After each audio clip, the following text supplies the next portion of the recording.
A lady on TikTok made a TikTok video about someone commenting on one of her videos saying that braids aren't a suitable hairstyle for a wedding. I'll show you the video and then I will continue with my commentary. I'm not going to be bullied into wearing a wig because I'm going to a wedding. Someone made a comment about me wearing braids to a wedding. The comment was about braids not being a wedding hairstyle. I just want to know when we're going to get out of this idea that braids or natural hair can't be worn to a major event. Wear what you want. If you look nice, as long as you look good, you look presentable, that's enough. I feel like I look nice. I feel like I look nice now. Not every single event requires like a bust down wig or a wig in general. I think it's okay to wear whatever you want. If I wanted to slick back my hair, I would have looked just as nice. I even feel like half the time I probably look better in braids anyway over a wig. As long as you look and feel your best, that's all that matters. Don't let people bully you into wearing wigs or doing a ponytail for a big event. Wear what you like.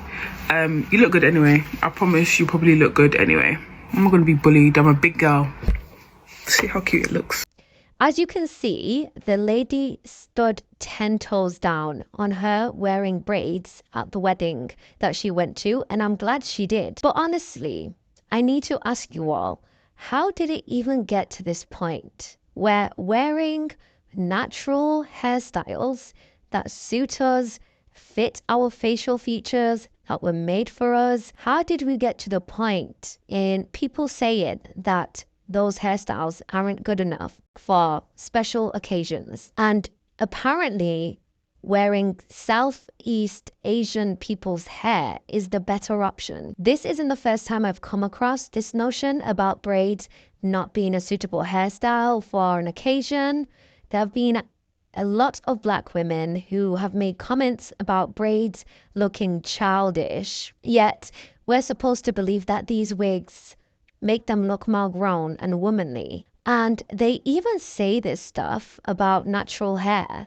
And in fact, the comments are even worse about natural hair because we all know that there is a specific level of hatred towards natural hair that some, not all, black women have, that no other hairstyle or hair type is subjected to. The black women who say these things about braids not being a wedding hairstyle or braids being too childlike clearly have no foresight into the future and self-awareness. But we've all established that they basically have some sort of inferiority complex. They don't think about how these exact comments will make the younger generation of black girls feel. They don't think about the impact of what these words mean and will have on these girls. They don't even acknowledge the impact that is having on them because clearly it's having an impact on them, but they're obviously ignoring it due to the lack of self-awareness. I've already seen the shift of small black girls who can't wait to get a wig for their 16th, 18th birthday or other big events like prom.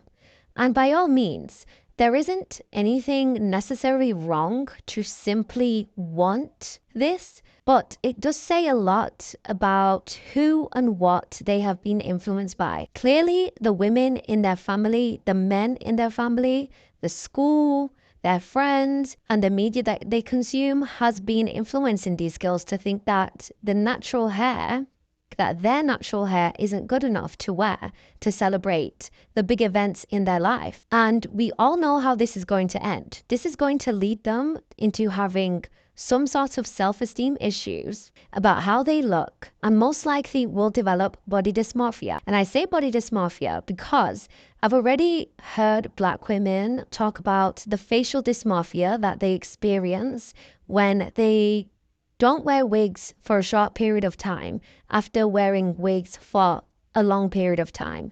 And they've talked about how it takes time for them to get used to how they look like when they're not wearing wigs. And a lot of them have admitted that they don't like how they look without the wig. But let me just go back to the topic of the younger generation of black girls. Children are not stupid. they see and listen to everything around them, even when it's subconsciously mentioned.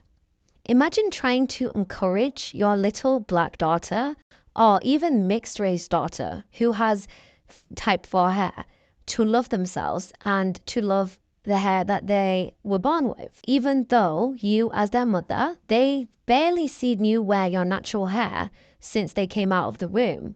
And you think they're going to believe your words of encouragement? You think they're going to buy your self-love speech? Let's be so real here. Let's be realistic. In my opinion, braids are some of the best hairstyles to wear for special occasions.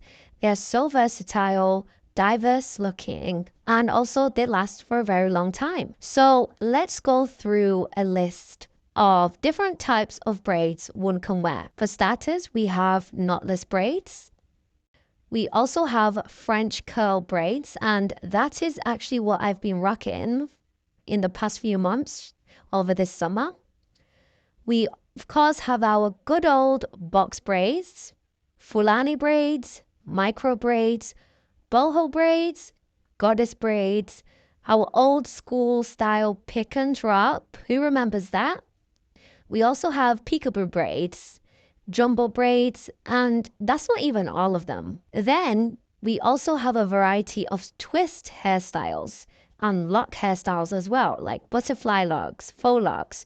So the options that we have to experiment with our hair are truly endless, and we don't have to emulate any other group by experimenting with our hair. If you watched the Pretty Hair Privilege video that I posted a while ago, it's now in the Pretty Privilege series playlist. If you watch the Pretty Hair Privilege video from the Pretty Privilege series that I created, you can find the videos in the playlist called the Pretty Privilege series here on YouTube.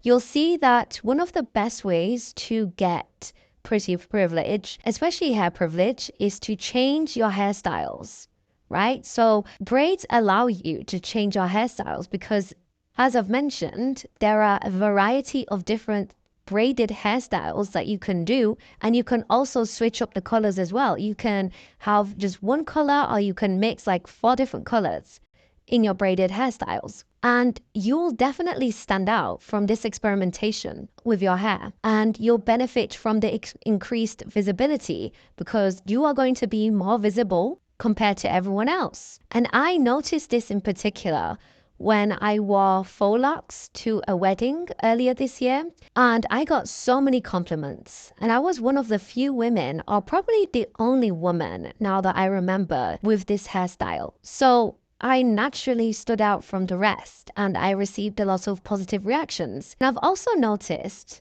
recently in a lot of events where I see black women, majority of the black women there wear wigs. And it's really rare to find a black woman who is wearing their natural hair or wearing braided hairstyles. And personally, I don't care because it's not on my head. What people choose to do with their hair has no bearing on my life. And also, like the lady said in the video, as long as you look good, you are going to look good regardless of what hair you have, wig or no wig. However, I do take and will take issue with someone projecting their insecurities about natural hair onto me and other black women who are trying to embrace their natural God-given features. Misery sure does love company. No one should be made to feel bad about how they were born just because you take an issue with how you were made and how you were born. This is why I say stay away from people who spew this stupid rhetoric. You can't convince people who hate themselves and their hair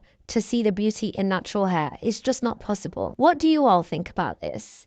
Are braids not suitable to wear at a wedding? What hairstyles would you wear at a wedding? Let me know in the comments, and I'll see you in the next one.